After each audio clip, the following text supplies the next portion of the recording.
We thought Mount Etna was just a mountain, but then it exploded. Lava came rushing down. The sky turned black, and we heard something in the cave whisper. Etna is alive. This is not just a story. And what we saw on that mountain, I still hear in my dreams. Stay with me until the end, if you want to know what Mount Etna really wants. Hi, my name is Dean. I took a trip to Sicily, a big island in a country called Italy. I went there with my best friend, Nina. She's 25, and she loves adventures. We heard about a mountain called Mount Etna. It's one of the most famous volcanoes in the world. But we didn't know we were walking right into a nightmare. Yes, Mount Etna is a real volcano. And yes, it can still erupt. We learned that the scary way. We got to the city of Catania, which is right next to Mount Etna. It was warm and sunny, and everyone was super nice. People told us that Etna hadn't done anything scary in a while. They said, "You're fine, don't worry." But they were wrong. On the second day, we took a bus up the mountain. It drove up and up and up through black rocks. Rocks made from old lava. There were no trees, just smoke and silence. At the top, I looked around and said, "Wow, Nina, it's like we're standing on the moon."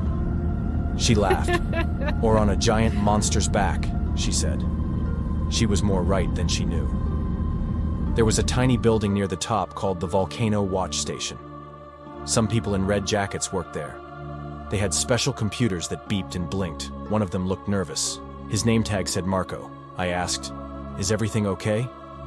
He looked at the sky and said, "Mount Etna is moving."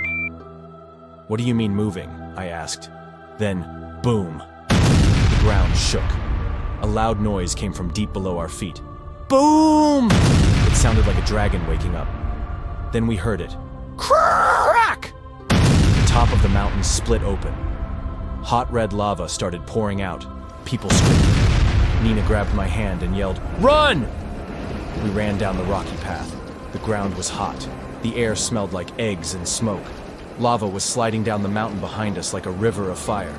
"Faster!" Nina shouted. But then, kaboom! A rock exploded near us. Big black ash flew into the sky like a dark cloud monster. The sun disappeared. It was dark at 2 in the afternoon.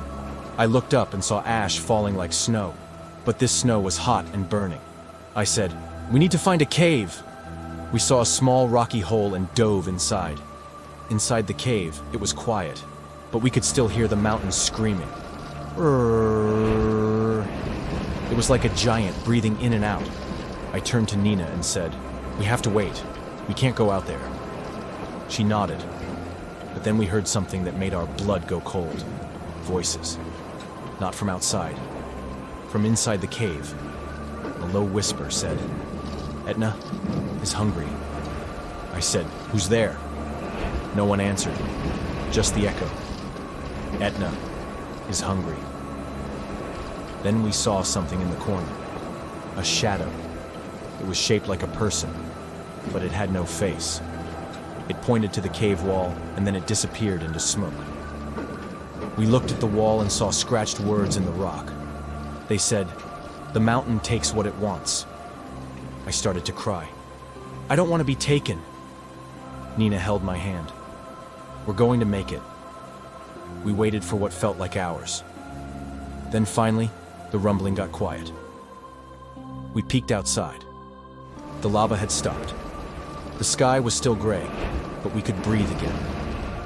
We ran and ran until we saw the bus station. It was empty, burned.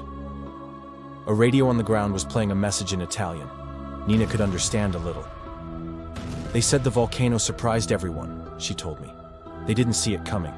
People are still missing." We finally got back to Catania. People there were crying. Some had lost their homes. Some had lost family.